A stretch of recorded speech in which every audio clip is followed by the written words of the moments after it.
দড়ির দুলাতে স্পষ্ট করিয়া কও। হ্যাঁ, জুড়ে জুড়ে জুড়ে পড়ো। গাছ থেকে কে পেড়েছিল?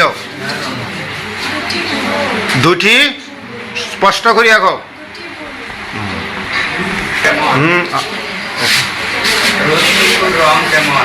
রোদটুকুর রং কেমন ছিল? সোনার সোনার রং ছিল নি রে? আনসার কিটা, উত্তর কিটা? সবে গাও।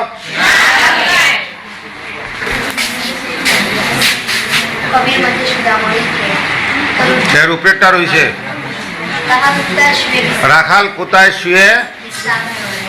কোথায় শুয়ে বিশ্রাম করেছিল? তরুতলায় নি?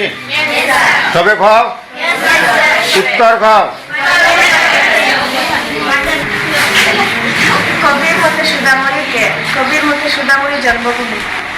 ঠিক আছে নি? তাহলে সবে উত্তর খাও।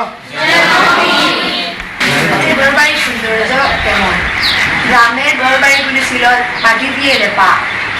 ঘরের সামনে ছিল পরিষ্কার উঠোন, উঠোনের পাশে ছিল একটি তুলসী ছাড়া।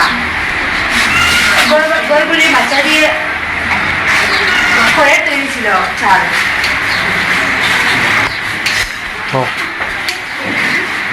লোহার দড়ির দুলনা শিশু ঝুলছে গ্রামের পাশে দিয়ে রাখাল গরু নিয়ে যাচ্ছে। এই কথাগুলো কবি সুন্দর করে তার কবিতা ফুটে তুলেছে। খালি দাও সবে।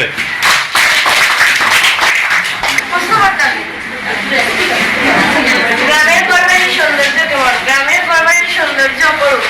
গ্রামের ঘরগুলি মাটি দিয়ে লেপা, তারপরে খড়ের চালগুলো সুন্দর করে চাটা।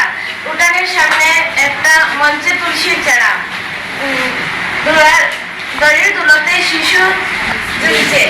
তারপরে গ্রামের প্রত্যেক রাস্তা দিয়ে গান গাইতে গাইতে যাচ্ছে।